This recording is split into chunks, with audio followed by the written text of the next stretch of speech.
Hello, beautiful people. It is Mark here from Not Defining. Listen, I hope you're doing so well.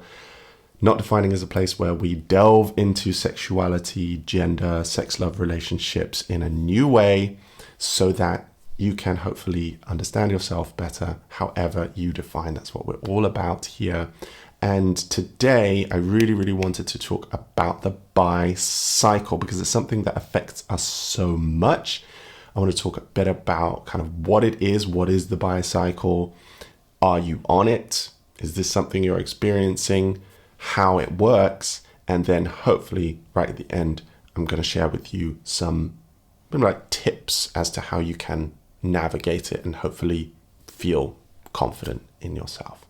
So before I do, I just want to say if you love this content, then please click subscribe, click the join button if you want more content from me. And thank you so much to our beautiful sponsors, Dark Yarn, who create amazing Bi Pride branded clothing for us all to enjoy. Check out darkyarn.com. There's a link below and use the discount code Not Defining. Bi Pride stuff. Oh my gosh, it's so beautiful. I love this hoodie. I'm obsessed. It's so comfy. Never taking it off.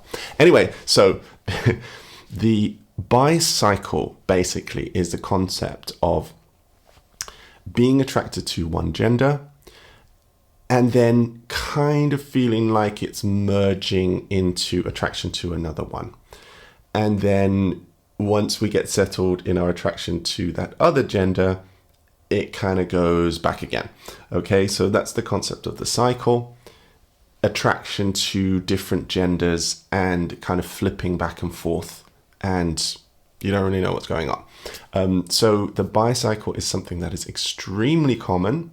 Okay, it actually, I would say, probably affects most bi people, and it's something that we all have to kind of learn to navigate. Now, of course, we're not taught about the bi cycle. It would be great if we were taught in school, but that is what Not Defining is here for. And so when it happens to us, it can be incredibly confusing. And this is really what a lot of us bi people have to deal with. There's this idea that bisexuality is like static. You know, we all get out of bed one day and could just get with a guy or get with a girl. That's not at all what it's all about. Bisexuality for most people is fluid, and there's some degree of change, some degree of flexibility and evolution in our attractions. And so it can affect us profoundly. By the way, if you are feeling affected by this and you want to chat to me, come to patreon.com/not defining, where we can chat it out. You can speak to other bi people. There's loads of resources there. Or come and book a one-on-one coaching session. I would love to see you. There are some links below. So we kind of grow up and perhaps we're attracted to like one gender, or we think we're attracted to like one gender or one type of person. And then it shifts. And of course, there's no societal script for that. There's no education about that. We're not warned. And so what can happen is that we think, oh my gosh, what is wrong with me? You know, does this now mean that I am gay when I thought I was straight? Or does it now mean that I'm straight when I thought I was gay? Right? Society only gives us these two binary identities. And so every time we as bi people flip and go through the cycle, we have this existential crisis, this identity crisis, where we're constantly thinking, oh my gosh, does this mean I'm gay? Does this mean I'm straight? Does this mean I'm gay? Does this mean I'm straight? And it can go on and on and on and on and on. And so we get so confused that we just drive ourselves up the wall. And this was something that happened to me. You know, I was attracted to one gender, or I thought I was, and then it kind of shifted. And then I was like, oh, well, that must mean this about me. And I kind of told like my friends, you know, and came out and all this kind of thing. And then I was like, oh no, actually, no, I have to come out again. Right. And they were like, wait, what? Like, and it was just so difficult to feel that sense of groundedness and that sense of certainty in who I was. The reality was that I was bi, and I can feel certainty in that, but the bi cycle makes it difficult. And so it can also be really, really difficult, and it can impact us when we're in relationships. Maybe we're attracted to our partner and then we have a fluid shift, yeah? And the cycle takes us to being more focused on a gender that our partner is not. And that can cause huge difficulties in your relationship. Huge, huge, huge. If you're experiencing this, you are not alone, okay? It does not mean that you don't love your partner or that you're secretly gay or secretly straight or anything like that, okay?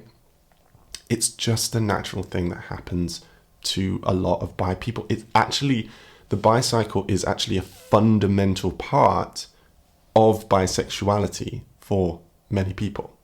And it doesn't have to work just in a binary way. So it doesn't have to just be the genders of the people that you're attracted to, like men and then women. It could be much more fluid than that. So it could be like masculinity, right? You could be really drawn to masculinity in men or women or people in general.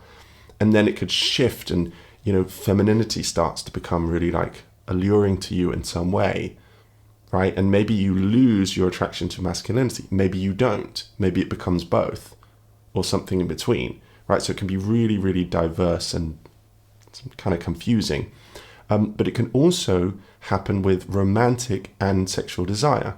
Okay, so it could be you feel romantically and sexually attracted to men. Yeah, and you feel quite stable in that. And then it shifts and you don't feel sexually attracted to women, but you start to feel romantically attracted. Yeah, so where do you go with that? Or it could be the other way around. It could be sexual, but then there's like no romantic attraction, right? And there's so many layers within that: emotional attraction, intimacy, affection. You could think or fantasize about non-binary people or gender fluid people, right? But actually, when it came to it, it wasn't something that you really fancied doing in reality. Or you could really want a relationship with one particular person, but you don't actually really fantasize about it. It's more about the connection with that person. So there's so many different ways in which the bicycle can kind of go up and down and in and out like some kind of roller coaster. They should call it the bi roller coaster because that is really honestly how it can feel for a lot of us. And of course, with biphobia, queerphobia, and all the rest of it, piled on top of it, it can create huge anxiety. And we feel like it means this, really, really profound thing for our life every time that we have a natural shift. So if you'd like to learn more about how this kind of fluidity works and really get to grips with understanding your own sexuality and how it might shift and change and also how to navigate it, then I would love to share with you my brand new book. It is called Fluid, a guide for people with flexible sexuality. And it goes into all of this stuff in great detail. It has exercises in there. It has loads of tips and advice to hopefully help you to navigate your sexuality if you are indeed someone who goes through the bicycle and is a little bit fluid. So it's called Fluid by Mark Cusack, and it is available. You can just Google it anywhere where books are sold. So there's a link down below as well where you can order it. So how do we navigate the bicycle? Well, what I would suggest is that we need to think of everybody as human. Okay, what I mean by that is try not to think in terms of gendered identities. Yeah, if you're attracted to men, it does not mean you are gay or straight. If you're attracted to women, it doesn't mean you are gay or straight or lesbian or whatever it might be. No. Okay? It's very common to be bi. It is very natural and it is very okay. So think about people as humans, okay? I'm attracted to this kind of human. I'm attracted to that kind of human. Everybody has fluidity, okay? Sometimes people are attracted to tall people and then they'll be attracted more to small people. Sometimes they're attracted to confident people, then they'll be attracted more to gentle, shy people. They'll be attracted to blondes or redheads. Like everyone has fluidity in their attraction. It's only because society's decided that gender is this really meaningful thing that we have to identify with that we get kind of put in this bicycle. No, the bicycle is just your natural fluidity. Like you just have an expansive approach to your attractions. That's all it is. So think of people as humans and just tell yourself, hey, I'm attracted to this kind of human or that kind of human. The other thing is speak to other bi people. If you don't have any bi friends or you don't have anyone to talk to, engaging with other people like you can really, really help to validate those feelings, because I can guarantee you that so many of us experience the same things that you are. So you're not alone. Come and join us on Patreon. Come and comment. Look at the comments in this particular video. I'm sure you will see lots and lots of people. Check out our other videos and you will hopefully come to feel a bit more normal and validated in what you're going through.